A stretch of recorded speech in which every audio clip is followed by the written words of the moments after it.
নমস্কার। যতনা খলুমখা। আজকে রবীন্দ্র শতবার্ষিকী ভবনে হল নম্বর 1-এ যে বিজেপি নেতৃত্বাধীন জোট সরকারের যে দ্বিতীয় বর্ষপূর্তি উৎসব, সেই উপলক্ষে আমাদের মাঝে মঞ্চে উপস্থিত আছেন ত্রিপুরা সরকারের মাননীয় মন্ত্রী শ্রী রতনলাল নাথ মহোদয়, উপস্থিত ত্রিপুরা সরকারের মাননীয় মন্ত্রী শ্রী প্রণজিৎ সিংহ রায় মহোদয়, শ্রীমতী শান্তনা চাকমা মহোদয়া, শ্রী সুশান্ত চৌধুরী মহোদয়, শ্রী টিঙ্কু রায় মহোদয়, শ্রী বিকাশ দেববর্মা, শ্রী শুক্লা চরণ নহতেয়া, শ্রী অনিমেষ দেববর্মা, এবং আমাদের মাঝে উপস্থিত আছেন আমাদের রাজ্যসভার মাননীয় সাংসদ শ্রী রাজীব ভট্টাচার্য মহোদয় এবং মাননীয়া শ্রীমতী কৃতি দেববর্মা মহোদয়া, মাননীয় এমপি লোকসভার, এবং আমাদের আগরতলা মিউনিসিপ্যাল কর্পোরেশনের মাননীয় মেয়র শ্রী দীপক মজুমদার মহোদয়। একটু আগে যার মূল্যবান বক্তব্য আমরা শুনলাম, আমাদের ত্রিপুরা সরকারের সম্মানিত chief secretary Shri J K Sinha মহোদয়। আমাদের মাঝে মঞ্চে উপস্থিত আছেন ডিজিপি ত্রিপুরা পুলিশের শ্রী অমিতাভ রঞ্জন, আইসিআই ডিপার্টমেন্টের ডক্টর প্রদীপ কুমার চক্রবর্তী, যিনি একটু আগে ওনার স্বাগত ভাষণ আমাদের সামনে রেখেছেন। আমাদের মাঝে উপস্থিত আছেন সিনিয়র অফিসিয়ালস এবং অন্যান্য যারা আদার অফিসিয়ালসরা উপস্থিত আছেন। এখানে উপস্থিত আছেন মাননীয় বিধায়ক বিধায়িকাগণ, এমডিসি এবং কর্পোরেটরবৃন্দ, এবং যারা চেয়ারম্যান পিএসইউ যারা উপস্থিত আছেন, এবং বিভিন্ন স্তরের যারা ইলেক্টেড রিপ্রেজেন্টেটিভ এবং বিশিষ্ট ব্যক্তিবৃন্দ এবং মিডিয়া বন্ধুরা, সবাইকে আজকে এখানে উপস্থিত থাকার জন্য হার্দিক অভিনন্দন ও শুভেচ্ছা জানাচ্ছি। এখানে আমার পূর্ববর্তী বক্তা আমাদের সম্মানিত চিফ সেক্রেটারি মহোদয় বিস্তারিত আলোচনা রেখেছেন। আমাদের সরকারের এই গত 2 বছরে আমরা কি কি করলাম পুরো বিষয়ে উনি আলোচনা রেখেছেন। তাছাড়া আমাদের যিনি সেক্রেটারি মহোদয় আছেন আইসিআই ডিপার্টমেন্টের, উনিও ওনার বক্তব্যে অনেক কিছু আমাদের 2 বছরে আমরা কি করলাম সেই বিষয়গুলো এখানে রেখেছেন। আমরা যে বিজেপি নেতৃত্বাধীন আইপিএফটি এবং তীব্রমতা দলের যে বর্তমান রাজ্য সরকার, তার যে দ্বিতীয় বর্ষ পূর্তি উপলক্ষে সর্বপ্রথম আমি রাজ্যের সকল অংশের জনগণ এবং শুভনার্থী এবং সমর্থক কর্মী এবং কার্যকর্তাদের সকলকে আমি হার্দিক অভিনন্দন ও শুভেচ্ছা জানাতে চাই। বন্ধুগণ, রাজ্যে যারা কর্মরত সরকারের কর্মচারী সহ যারা এখানে উপস্থিত আছেন বা যারা উপস্থিত হননি, তাদেরকেও আমি সমস্ত রাজ্য প্রশাসনের সকল স্তরের আধিকারিক, কর্মচারী বন্ধু এবং আরোগ্য প্রশাসনকেও আমি আন্তরিক শুভেচ্ছা জ্ঞাপন করছি। মাতা ত্রিপুরা সুন্দরীর আশীর্বাদে এবং সকলের যে কোঅপারেশন, যে কারণে এই বিজেপি নেতৃত্বাধীন যে দ্বিতীয় জোট সরকারের যে দ্বিতীয় বছরটি আমরা সাফল্যের সাথে আজকে যে এখানে উদযাপন করছি, এটা আমাদের রাজ্যের মানুষের এটা আকাঙ্ক্ষার প্রতিফলন আমি বলতে চাই। 2023 সালে যেভাবে অবাধ, সুষ্ঠু ও শান্তিপূর্ণ নির্বাচনের মধ্য দিয়ে আমরা রাজ্যের বিপুল অংশের জনগণ দ্বিতীয়বারের জন্য মাননীয় প্রধানমন্ত্রী নরেন্দ্র মোদীজির উপর আস্থা রেখে আমাদের এই বিজেপি নেতৃত্বাধীন জোট সরকারকে পুনরায় রাজ্য পরিচালনার জন্য দায়িত্ব অর্পণ করেছেন। আমরা সবাই জানি যে বিরোধীরা অনেক সময় এই বিষয়ে কটূক্তি করেন, যেখানে ইলেকশন হয়নি, যখন হেরে যান তখন এইগুলো কথাগুলো ওনারা সবসময় বলেন। আমরা সবাই জানি, এখনও বলছেন বিভিন্ন জায়গায় গিয়ে। তো নিন্দুকেরা বলবেই, কিন্তু আমাদের কথা হচ্ছে আমরা ঠিকভাবে কাজ করতে পারছি কিনা। এবং আমাদের নির্বাচন কমিশন যখন ইলেকশন হয় তখন নির্বাচন কমিশনকে ধন্যবাদ দেন, হেরে গেলে আবার নির্বাচন কমিশনকে ওরা উল্টোপাল্টা কথাবার্তা বলেন। সেগুলো আমরা শুনতে শুনতে এখন অভ্যস্ত হয়েছি। বহুদিনের পুরনো যে এই রাজনৈতিক পরিবেশ, তার থেকে কিন্তু আমরা বেরিয়ে আসছি। দেশের মাননীয় প্রধানমন্ত্রী নরেন্দ্র মোদীজির যে দূরদর্শী নেতৃত্ব এবং দেশকে গঠন করার যে ওনার স্বপ্ন, সেটা আবার আমাদের ত্রিপুরার সমস্ত মানুষ আবার আমাদের এই রাজ্যকে ভারতীয় জনতা পার্টির নেতৃত্বাধীন সরকারে আবার প্রতিষ্ঠিত করার ওনারা আমাদের উপর আস্থা রেখেছেন। আমি এর জন্য ওনাদেরকে আবার পুনর্বার আমি ওনাদেরকে ধন্যবাদ এবং শুভেচ্ছা জানাতে চাই। আমাদের উন্নয়নকে আমরা অগ্রাধিকার দিই, সব জায়গায় উন্নয়ন আমরা যেখানে যাই আপনারা দেখেছেন যে চারিদিকে এখন উন্নয়নের যোগ্য যেটাকে বলে, আগে আমরা শুনতাম কিন্তু প্র্যাকটিক্যালি কিন্তু উন্নয়ন আমরা দেখতে পাইনি। কিন্তু আমাদের সরকারে আমরা দেখতে পাচ্ছি, যা বলছি আমাদের মাননীয় প্রধানমন্ত্রীজি উন্নয়ন সম্পর্কে সবসময় কথা বলেন, আমরাও সেই দিশায় আমাদের সরকার সেই উন্নয়ন যেকে সামনে রেখে এটাই হচ্ছে আমাদের মূল লক্ষ্য, সেইভাবে আমরা কাজ করছি। মাননীয় প্রধানমন্ত্রীজি বারবার বলছেন অ্যাক্ট ইস্ট পলিসি, এবং উনি বারবার বলছেন যতক্ষণ ধরে নর্থ ইস্ট ডেভেলপ না হবে ততক্ষণ ধরে ভারত কোনোদিন ডেভেলপ হবে না, এবং সেটা যেমন বলা সেমনি কিন্তু কাজ। আজকে অ্যাক্ট ইস্ট পলিসির কারণে আমরা মাননীয় প্রধানমন্ত্রী যে হীরা মডেল আমাদের দিয়েছেন, সেই কারণে সমস্ত নর্থ ইস্ট আর ত্রিপুরাতেও বিভিন্ন ধরনের উন্নয়নের যোগ্য আমরা দেখতে পাচ্ছি এবং পরিলক্ষিত হচ্ছে। এখানে একটু আগে আমাদের চিফ সেক্রেটারি মহোদয় বলেছেন যে ত্রিপুরাতে অর্থনৈতিক দিক দিয়ে তো উন্নতি হচ্ছেই, তার সবচেয়ে বড় উদাহরণ হচ্ছে আমাদের জিডিপি। সারা ভারতবর্ষের মধ্যে পার্সেন্টেজের দিক দিয়ে যদি বলা হয়, এবার কিন্তু আমরা সর্বোচ্চ স্থানে আমরা লাভ করেছি। মানুষের ক্রয় ক্ষমতাও বেড়েছে, আইন শৃঙ্খলার উন্নয়ন হয়েছে, এবং ইনফ্রাস্ট্রাকচার ডেভেলপমেন্ট যাকে বলে সমস্ত জায়গায় আমরা গত বাজেটেও ইনফ্রাস্ট্রাকচার ডেভেলপমেন্টে প্রায় 27,000 কোটি 27,800 কোটি আমরা রেখেছিলাম, সেই জায়গায় প্রায় 7,000 কোটি টাকা আমরা ইনফ্রাস্ট্রাকচার ডেভেলপমেন্টের জন্য রেখেছি। বন্ধুগণ, 2017-18 যে অর্থবর্ষ, সেখানে মানুষের মাথা পিছু আয় ছিল বার্ষিক 1,444 টাকা, আর বর্তমানে এই 2023-24 অর্থ বছরে 1,77,723 টাকা হয়েছে। এতে করে বোঝা যায় মানুষের যে আর্থিক যে কথাটা আমি বললাম, মানুষের ক্রয় ক্ষমতা, সেটা কিন্তু এর থেকে বোঝা যায় এই ক্রয় ক্ষমতা বেড়েছে। বন্ধুগণ, 2023-14 অর্থ বছরে যে জিএসডিপি অর্থাৎ গ্রস স্টেট ডোমেস্টিক প্রোডাক্ট ছিল মাত্র 25.58 হাজার কোটি টাকা, সেটা বৃদ্ধি পেয়ে 2023-24 হয়েছে 82.82 হাজার কোটি টাকা। তাহলে আপনারা বুঝতে পারছেন আমাদের সরকার ঠিক দিশায় চলছে। আমাদের মাননীয় প্রধানমন্ত্রীজির যে আমাদের মার্গদর্শন দিয়েছেন, সেইভাবে কিন্তু আমরা উন্নয়ন করে চলছি। এখানে ত্রিপুরা দ্রুত উন্নয়নের দিকে যাচ্ছে, এবং সেই কারণে সাস্টেনেবল ডেভেলপমেন্ট গোল, যেটা এসডিজি বলা হয়, ত্রিপুরা টপ পারফর্মার রাজ্য ছিল, সেখান থেকে এখন ফ্রন্ট রানার স্টেট হিসাবে এগিয়ে যাচ্ছে। বন্ধুগণ, উন্নয়ন শুধু আমরা বিল্ডিং বানালাম, একটা হল বানালাম, সেটা না। উন্নয়ন হচ্ছে মানুষের যে জীবনযাত্রার উন্নয়ন, জীবনযাত্রার উন্নয়ন, পাশাপাশি যেখানে আমাদের যাতায়াতের যে যোগাযোগ ব্যবস্থার উন্নয়ন, কমিউনিকেশনের উন্নয়ন, শিক্ষা ও স্বাস্থ্যসেবার উন্নয়ন, প্রসার, কর্মসংস্থানের সুযোগ সৃষ্টি করা, আর আইন শৃঙ্খলার উন্নতি সাধন। তবেই গিয়ে আমরা বলবো যে উন্নয়ন ত্রিপুরাতে হয়েছে। এবং এখানে যে কথাগুলো আমি বললাম, সব দিকেই কিন্তু আমাদের প্যারামিটার এখন উচ্চ স্থান লাভ করেছে। এবং উন্নয়ন শুধুমাত্র একটা গ্রাম বা একটা পার্টিকুলার একটা শহরে হতে পারে না। আমরা চাই সমস্ত পাড়া, সমস্ত মহল্লায়, সমস্ত শহরে, গ্রাম এবং শহরে সব জায়গায় যেন উন্নয়ন হয়, এবং সেই দিকে আমাদের ত্রিপুরা সরকার কাজ করছে। মাননীয় প্রধানমন্ত্রীজির যে 2047 যে বিকশিত ভারতের স্বপ্ন উনি আমাদের বলছেন, এবং সেই দিশেও ত্রিপুরাও সেই দিকে কাজ করছেন। পরিকাঠামো, ইনফ্রাস্ট্রাকচারের দিকে আমরা দীর্ঘস্থায়ী একটা লক্ষ্য আমরা রেখেছি, সেইভাবে আমরা ত্রিপুরা সরকার কাজ করে চলছে।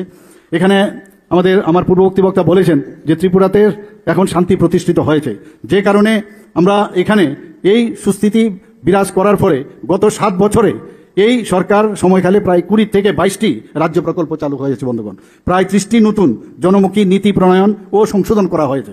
গত 7 বছরে রাজ্য সরকার জনজীবনের সার্বিক উন্নতি, পরিকাঠামোর উন্নয়ন, আবাসন, স্বাস্থ্য সুরক্ষা, শিক্ষা ও অর্থনৈতিক যে অগ্রগতি, তার উপর আমরা আলোকপাত করেছি, এবং সেটা কিন্তু আমরা সেটা করতেও পেরেছি।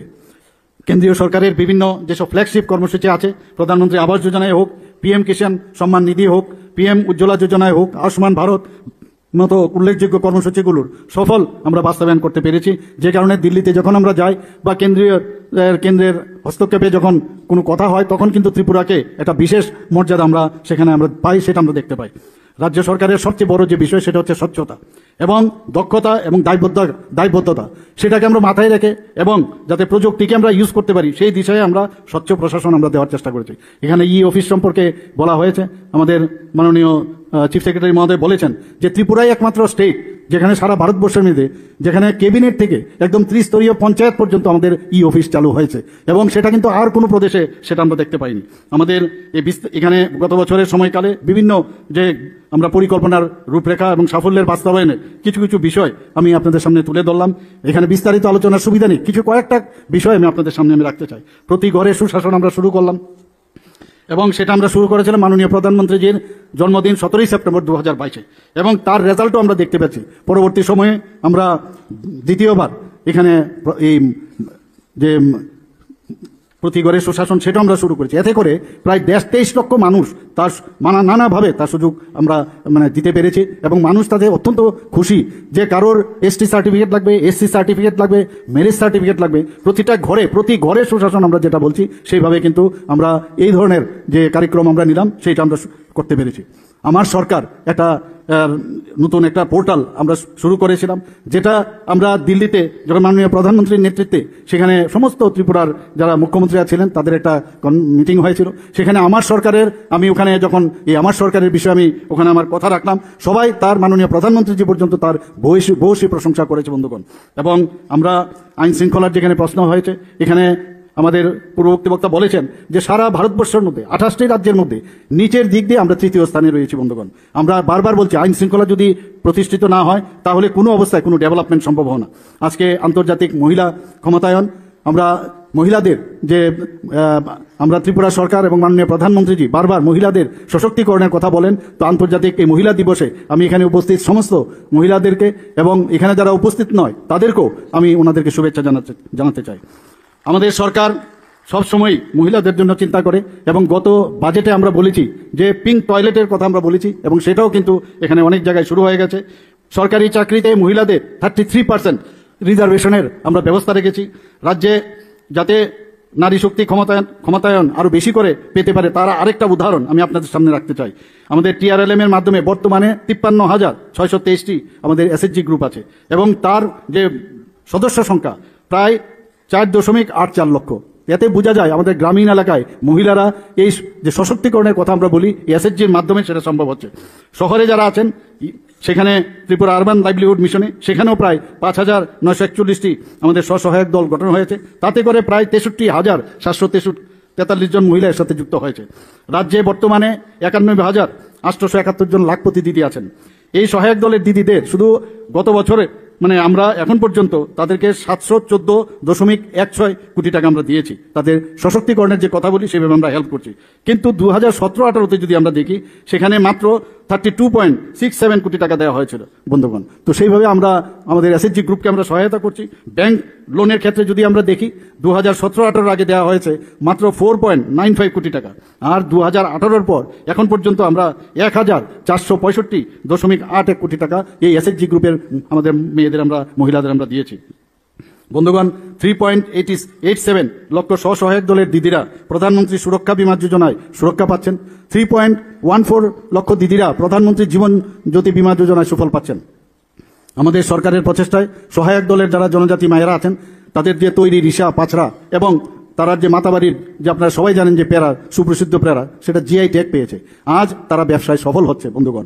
TRLM পরিচালিত ক্লাস্টার লেভেলের সমষ্টি থেকে 7 দিনে 7% সুদে ঋণ কেন্দ্রীয় গ্রামোন্নয়ন দপ্তর কর্তৃক দেশে 3টি যে সর্বোৎকৃষ্ট ব্যবস্থার মধ্যে সেটা পুরস্কৃত হয়েছে আমাদের ত্রিপুরা রাজ্য।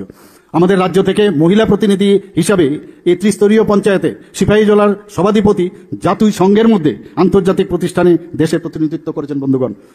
সেটা আমাদের জন্য অত্যন্ত গর্বের বিষয় এবং মাননীয় প্রধানমন্ত্রী মহিলাদের জন্য যে সবসময় চিন্তা করেন সেটা কিন্তু আবার আমার মনে হয় এখানে বলা প্রয়োজন যে 3 তালাক প্রথা যে মাননীয় প্রধানমন্ত্রী সেটা বিলুপ করেছেন। আমাদের ত্রিপুরাতে মহিলা কল্যাণে প্রায় 10টি ওয়ার্কিং হোস্টেলের জন্য প্রায় 114 কোটি টাকা আমরা বরাদ্দ করেছি। নারী শক্তিকে স্বাবলম্বী করার জন্য প্রায় 11.40 লক্ষ টাকা ব্যয়ে আমি গত কিছুদিন আগে কৈলাসহরও গিয়েছি, সেখানে একটা মহিলা হোস্টেলের নির্মাণ কাজ সেখানে আমরা শুরু করেছি। মহিলাদের যাতে ধোঁয়ামুক্ত রান্নাঘর নিশ্চিত করা যায় তার জন্য 3.12 লক্ষ উজ্জ্বলা যোজনায় গ্যাসের সংযোগ দেওয়া হয়েছে। PM মুদ্রা যোজনায় 69% ঋণ মহিলাদের প্রদান করা হয়েছে। মোট 74.7% প্রধানমন্ত্রীর আবাস যোজনার গ্রামীণ যারা হচ্ছে শুধু মহিলা মালিক। গন্ডা তুষার সরকারি ডিগ্রি কলেজে 50 আসন বিশিষ্ট ছাত্রী আবাস নির্মাণ করা হয়েছে। রাজ্য সরকার স্নাতক ও স্নাতকোত্তর পাঠরত ছাত্রীদের যে আমি গত বছর আমি ভাইফোঁটার সময় সেটা আমি ডিক্লেয়ার করেছিলাম যে তাদের ভর্তি ফিস, কলেজ উন্নয়ন ফিস এবং পরীক্ষা সংক্রান্ত ফি সমস্ত আমরা মকুব করেছি। আপনারা সবাই জানেন যে 9ম শ্রেণীতে প্রায় 1 লক্ষ যারা পাঠরত ছাত্রীরা আছেন তাদেরকে 1,22,509 জন ছাত্রীকে বিনামূল্যে সাইকেল বিতরণ করা হয়েছে। আমরা ইতিমধ্যে মুখ্যমন্ত্রী কন্যা আত্মনির্ভর যোজনা নামে একটি প্রকল্প চালু করেছি যার মূল লক্ষ্য হচ্ছে বিনামূল্যে স্কুটি প্রদানের মধ্য দিয়ে যারা উচ্চশিক্ষায় যাবে তাদের ওইসব মেয়েদের উৎসাহিত করা। ISDS প্রকল্পে প্রায় 3,16,000 শিশু এবং পোষণ কর্মসূচিতে 36,251 জন মহিলা নথিভুক্ত হয়েছেন। মুখ্যমন্ত্রী মাতৃপুষ্টি উপহারে প্রকল্পে 21,551 জন গর্ভবতী মায়েদের 4,31 লক্ষ টাকা আর্থিক সহায়তা করা হয়েছে। বন্ধুগণ, এখানে অনেক মহিলাদের জন্য আমরা কি করেছি আর 2-1টা পয়েন্ট আমি বলবো, শেষ করা যাবে না। আমাদের সরকার চাইছে মহিলাদের সশক্তিকরণ করার জন্য এখানে মহিলাদের স্বনির্ভরতার মাধ্যমে কর্মসংস্থানের লক্ষ্যে সরকারি যে স্টল বন্টন হয় সেখানে 50% আমাদের মহিলাদের জন্য রাখা হয়েছে। আপনারা সবাই জানেন, এর আগেও কয়েকবার আমি বলেছি জমি ক্রয়ের মহিলাদের স্ট্যাম্প ডিউটি 1% হ্রাস করা হয়েছে যাতে মহিলারা বেশি করে তাদের যে জমির যে মালিকানা সেটা তারা আরো বেশি করে পেতে পারে। NCRBর যে সর্বশেষ যে রিপোর্ট আমার কাছে আছে সেখানে দেখা যায় 28টি রাজ্যের মধ্যে ত্রিপুরার স্থান সর্বনিম্ন দিক দিয়ে 8ম স্থানে এবং আমাদের যে law and order as a whole সব যে প্যারামিটার আছে তার মধ্যে আমরা নিচের দিক দিয়ে তৃতীয় স্থানে। আমি বারবার সব জায়গায় এই কথাটা আমি বলি। ইতিমধ্যে মহিলাদের সুরক্ষার জন্য আমাদের রাজ্যে 9টি মহিলা থানা আমরা করেছি এবং সেই মহিলা থানাগুলো মহিলার দ্বারা পরিচালিত হচ্ছে এবং আমাদের ওয়েস্ট ডিস্ট্রিক্টে আমাদের 2টো আছে আর বাকি 7টা ডিস্ট্রিক্টে 7টা মহিলা থানা আমরা চালু করেছি। মহিলাদের সুরক্ষার প্রশ্নে আমরা হেল্পলাইন চালু করেছি। এখানে যদি মহিলা ও শিশুদের উন্নয়নে রাজ্য সরকার অনেক প্রকল্প আমরা এখানে করেছি।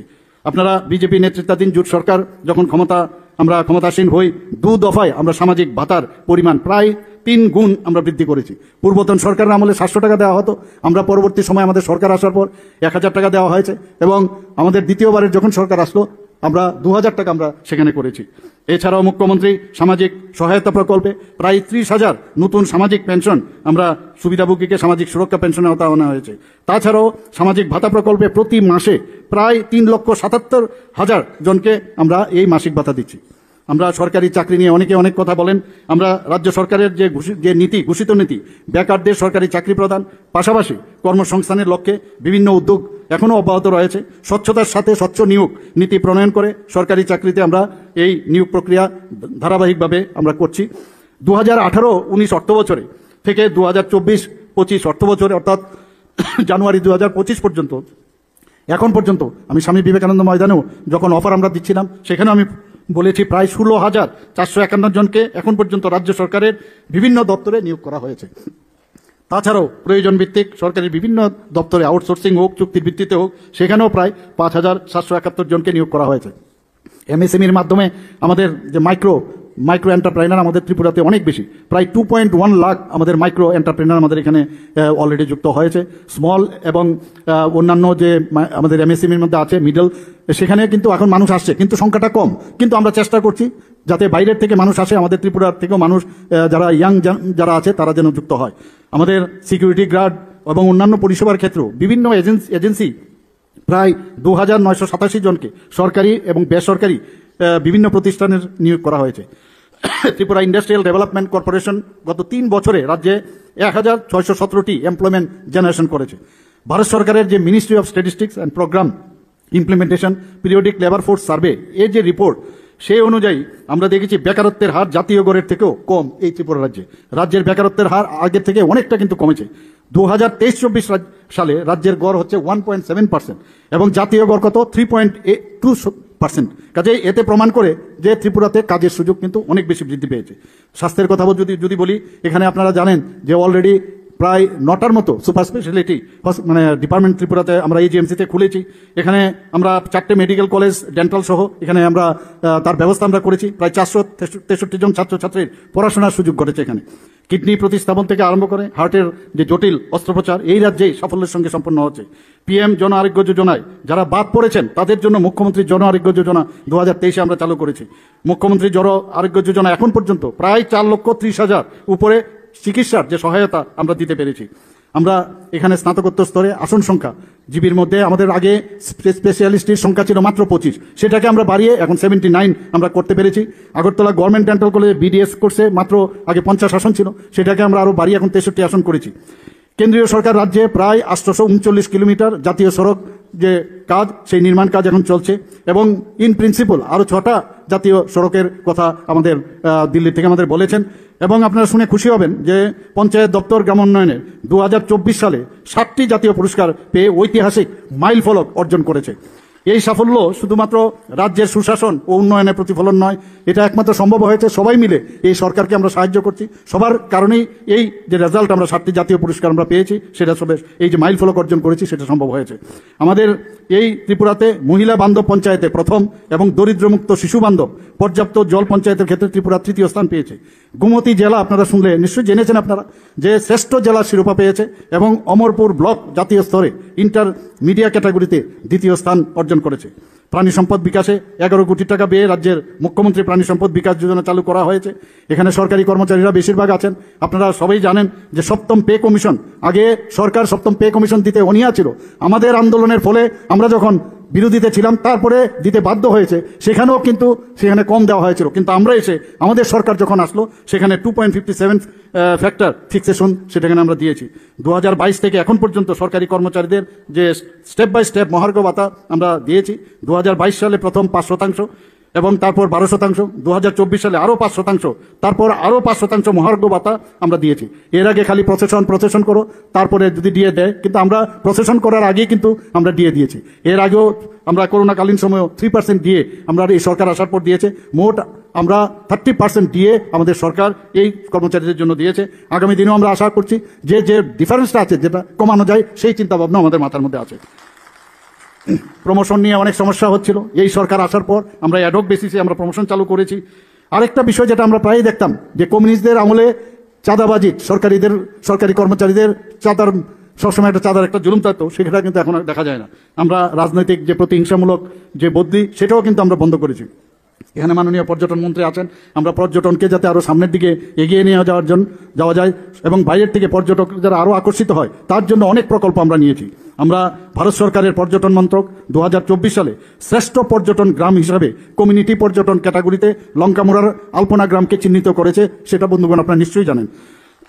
2024 সালের 1 ডিসেম্বর কেন্দ্রীয় সরকার গোমতী জেলার বন্দোয়ারে শক্তিপীঠে পার্ক উদ্ধার, আমাদের অনেক দিনের ইচ্ছে ছিল 51 পীঠের একটা ওখানে আমরা তৈরি করি, তার জন্য অনেক কথা হয়েছে। যে কারণে এই ডাবল ইঞ্জিন সরকারের একটা খুব সুবিধা যে চাওয়া আগেই ওনারা আমাদের দিয়ে দেন। সেখানে 97 কোটি 70 লক্ষ টাকা অনুমোদন করেছে, আপনারা ইত্যবসরে নিশ্চয়ই জেনেছেন।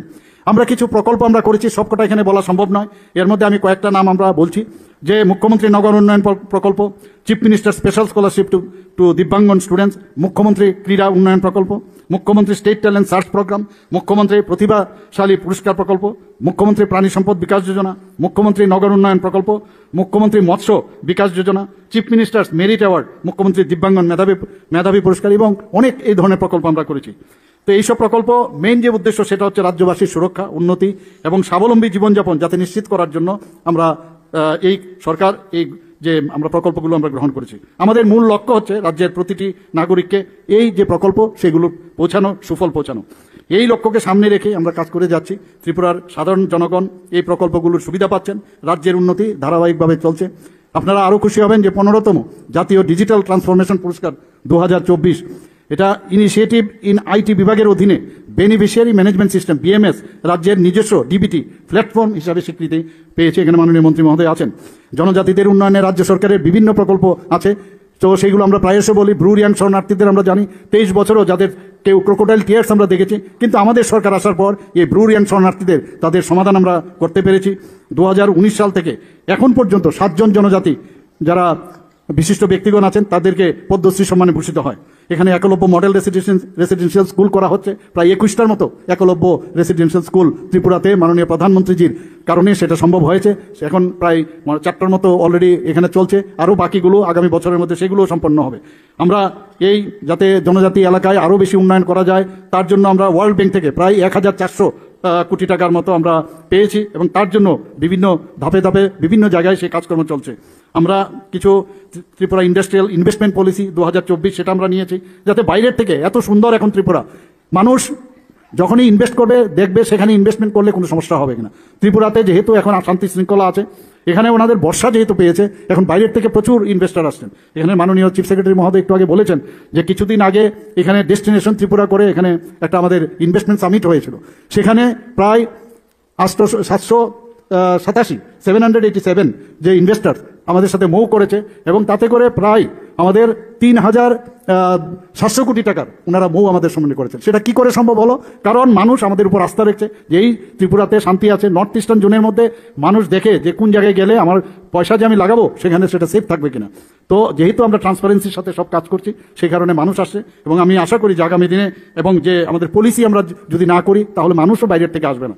এই কারণে আমরা ত্রিপুরা ইন্ডাস্ট্রিয়াল ইনভেস্টমেন্ট পলিসি আমরা করেছি, বিভিন্ন ইনসেন্টিভস আমরা দিচ্ছি, বিভিন্নভাবে আমরা ওনাদেরকে বলেছি যে এই সুবিধা আপনারা পাবেন, তো তারা আসছে। Transforming Tripura the skill and entrepreneurship policy 2024 আমরা করেছি, ত্রিপুরা স্টার্ট আপ পলিসি আমরা করেছি 2024। তাছাড়া উন্নতি উত্তর পূর্ব ট্রান্সফরমেটিভ ইন্ডাস্ট্রিয়াল স্কিম, সেটাও আমাদের কেন্দ্রীয় সরকারের কারণে সেটা সম্ভব হয়েছে। Tripura industrial investment incentive scheme amendment 2024 সেটা আমরা করেছি। Investment promotion agency of Tripura IPAT যখন এই এজেন্সির মাধ্যমে বাইরের থেকে যখনই কেউ ইনভেস্টমেন্ট করতে আসবে সেই ইপাতের মাধ্যমে যখন দেখবে যে না তাদের ক্রেডেন্সিয়াল দেখে তবেই আমরা সেটাকে অ্যাকসেপ্ট করছি। ত্রিপুরা অ্যাসেট ম্যানেজমেন্ট পলিসি আমরা করেছি, Tripura record retention policy, Tripura homestay guidelines সেটাও আমরা করেছি, raising and acceleration performance of MSMEs সেই প্রোগ্রাম 2024 আমরা করেছি।